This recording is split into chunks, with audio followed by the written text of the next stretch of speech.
Selamat datang. Di depan saya ada Samsung Galaxy dan saya akan melakukan unboxing sambil melihat sekilas perangkat itu sendiri. Jadi mari kita buka saja. Itu saya harus bilang presentasi yang bagus. Sekarang ada sesuatu di sini di bagian atas.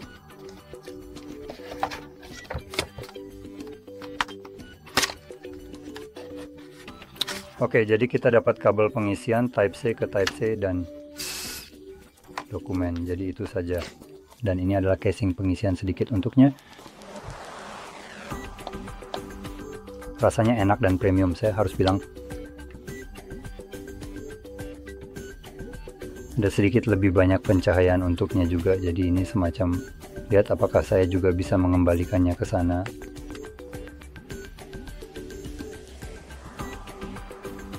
Desain bagus. Saya dengan hati-hati dan perlahan-lahan melepaskannya dari genggaman saya. Sekarang ini agak sedikit lebih terlalu tebal untuk jari-jari saya, jadi agak sedikit lebih longgar. Tapi bagaimanapun itu dia, kita punya beberapa sensor yang terlihat di sini dan membahasnya sesuai dengan yang terdaftar. Mana yang mana kita punya. Mari kita lihat. Jadi kita punya. Saya rasa yang ini di sini karena ada 3. Saya tidak yakin apakah ini atau yang ini. Tapi yang pertama adalah, mari kita cepat scroll melalui ini. Jadi yang pertama adalah, ayo tunjukkan saya akselerometer. Kemudian kita punya sensor sinyal biooptik untuk pemantauan detak jantung. Seperti yang kita ketahui, dengan jelas dan secara rinci, dengan hati-hati dan teliti, dengan seksama dan penuh perhatian, dengan cermat dan mendetail. Dan kemudian kita punya sensor suhu kulit. Jadi dengan ketiga sensor itu, kita juga memiliki kemampuan untuk selain melakukan hal-hal yang terdaftar untuk dilakukan, seperti suhu, akselerometer, jadi mengukur langkahmu. Ini juga bisa memantau mode tidur. Misalnya, bagaimana kamu tidur. Dan semuanya dilacak oleh aplikasi Samsung Health.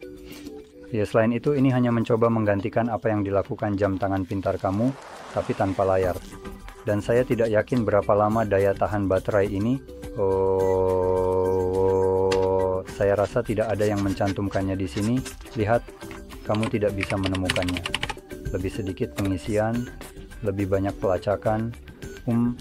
Gunakan Galaxy Ring ini hingga 14 hari tanpa mencolokkannya ke sumber listrik. Oke, jadi itu sebenarnya daya tahan baterai yang cukup baik. Sekarang, ini sendiri juga memiliki baterai, bisa diisi ulang. Jadi saya rasa saya tidak begitu yakin, tapi saya menduga ini hanya semacam pemasaran. Ini memiliki baterai, artinya tanpa colokan apapun.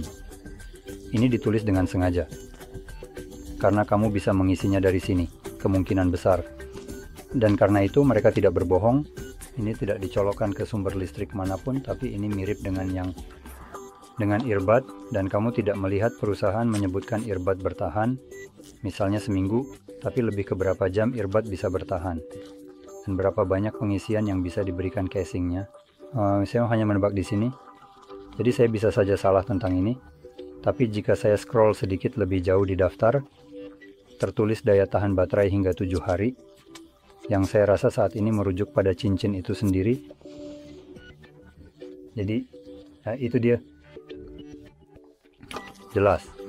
Mungkin satu hal yang ingin kamu cek sebelum memesan, salah satu dari itu adalah kit kecil yang saya rasa mereka kirimkan untuk memeriksa ukuran cincin. Yang ini jelas, yang spesifik ini tidak akan cocok untuk saya. Ini terlalu longgar. Sensor-sensor ini perlu menekan ke jari kamu. Seperti yang kamu lihat, itu adalah celah yang besar di antara. Jadi yang ini bahkan tidak akan cocok untuk saya. Saya nggak begitu yakin berapa ukuran ini, dan saya tidak tahu apakah itu tertulis di suatu tempat. Tapi ya, kamu memang ingin cincin ini pas di jari kamu. Kalau tidak, hasilnya informasi yang misalnya didapat aplikasi mungkin tidak sepenuhnya akurat. Seperti pemantauan detak jantung kamu. Jika tidak benar-benar, kamu tahu, bersentuhan dengan jarimu dengan baik, itu mungkin tidak akan nangkap detak jantung dengan benar. Ini mungkin akan melewatkan beberapa detak, jelas itu akan muncul lebih rendah dari yang sebenarnya. Jadi pastikan kamu mendapatkan ukuran